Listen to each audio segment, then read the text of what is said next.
The first snowfall of winter drifted against the kitchen window, obscuring the early evening stars as Joan waited and watched for her dad to return.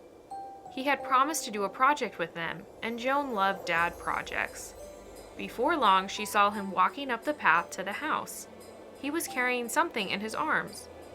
"Dad's coming," she called, and her younger siblings loudly tumbled into the front room, a jumble of arms and legs. When Dad walked in the front door, he was carrying evergreen shoots and twigs in his arms. "What's that?" the children asked, jumping up to see. "Aha! Well, this," replied Dad, "is about to become the best Advent wreath anyone has ever seen." Dropping the twigs and greenery on the table, Dad grabbed ribbon from the sideboard and colored candles from the cupboard. "Tomorrow is the first Sunday of Advent, so we have to get cracking with this," he said.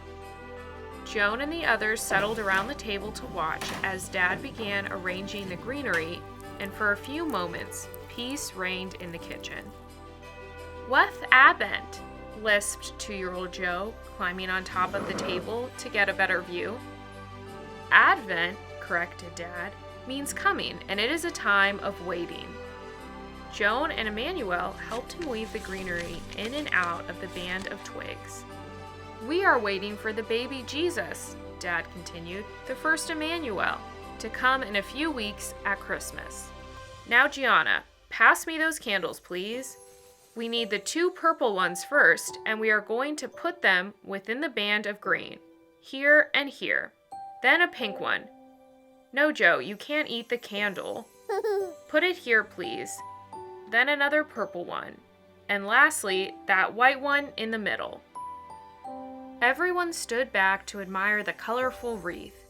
Joan gave the matches to Dad, expecting him to light all the candles, but he only lit a purple one. "We'll light 1 candle for each Sunday of Advent," he explained.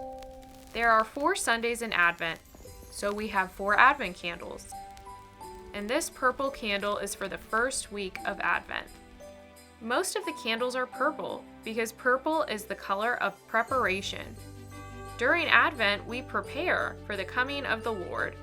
At Mass tomorrow, you will see that Father is wearing purple vestments." "Why is that candle pink?" Joan asked, pointing to the pink candle.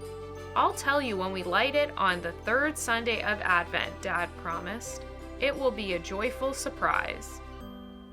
"But there are 5 candles, Dad," Joan pointed out.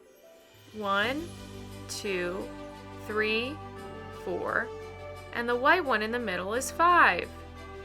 "On Christmas Day, we will light the white candle," Dad said, "because white is the color of light, and Jesus is the light that comes at Christmas." "I hope the baby Jesus comes soon," Gianna said. Dad laughed.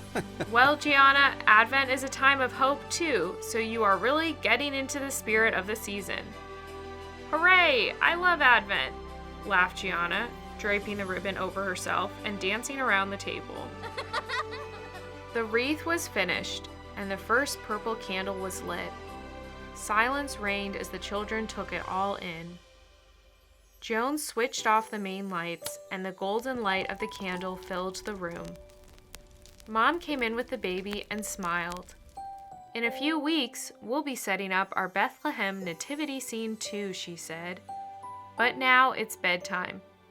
Come on, you lot." The days passed quickly in flurries of snow and excitement. The family blessed the Advent wreath, and as the 2nd week of Advent began, the next purple candle had added its warm glow to the wreath. One afternoon, the children were helping stir up the Christmas pudding, which needed a few weeks for the flavors to mature and become really delicious. Suddenly, the bowl whizzed off the kitchen counter and landed with a splat on Ben the dog, who was hoping for a lick.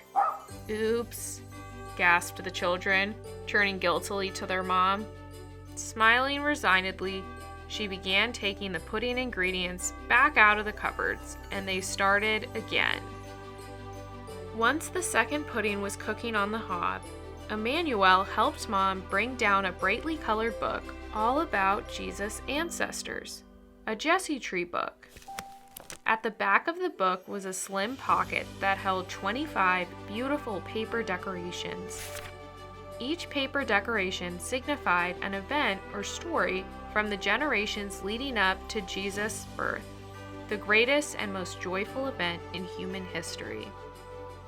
Gianna stood on a chair to reach up high and hang that day's decoration on the big conifer branch that served as their Jesse tree.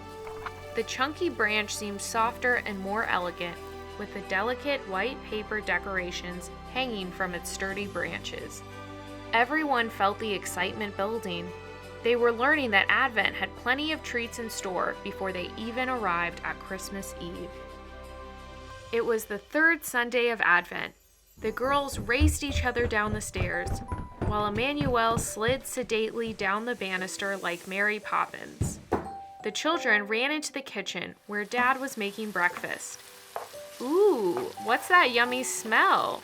the children asked. "Bacon and eggs," said Dad. "We need to celebrate because it's Pink Candle Day," finished Gianna, clapping her hands. "Yes," Dad laughed. "And the pink or rose candle is for Gaudete Sunday. Gaudete means rejoice. The third Sunday of Advent, Gaudete Sunday, means that we are nearly at the great joy of Christmas, when the Lord is born."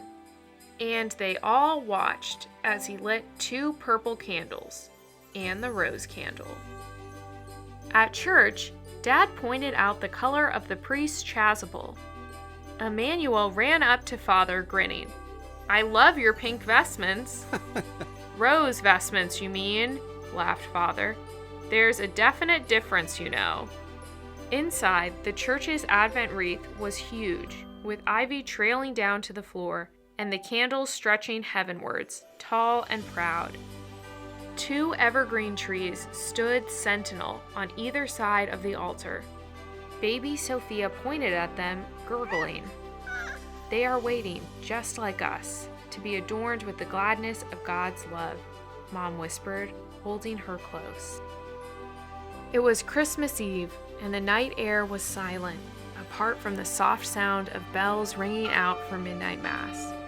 Silver moonbeams cast shafts of light across the snowy lawn as Dad and Joe carried firewood to the house. After the wood was stacked by the log-burning stove, everyone wrapped themselves up in coats, hats, and scarves before bundling into the car. Light poured from the open door of the church as if to drive away the darkness outside. "What color is the priest wearing?" Mom whispered. "White," Joan replied. "White is the color of Christmas." Joan tried to stay awake, but eventually dozed off in a bundle of coats on the floor. When she woke up, the choir was joyfully singing Handel's Messiah.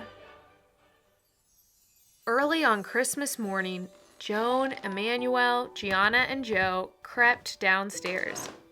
Joan peeked at the crib underneath the Christmas tree.